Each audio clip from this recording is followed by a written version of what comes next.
أعوذ بالله من الشيطان الرجيم. بسم الله الرحمن الرحيم.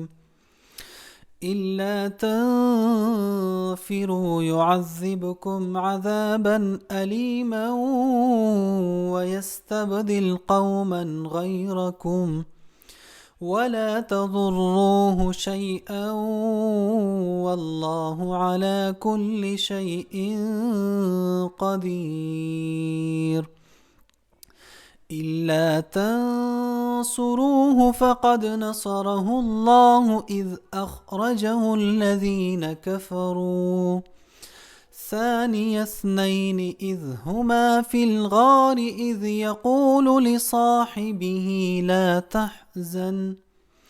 لا تحزن إن الله معنا فأنزل الله سكينته عليه وأيده بجنود لم تروها وجعل كلمة الذين كفروا السفلى وكلمة الله هي العليا والله عزيز حكيم.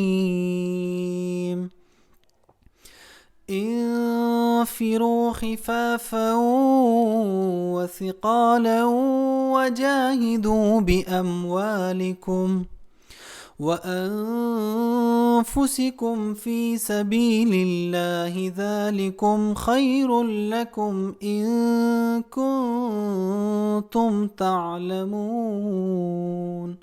صدق الله العظيم.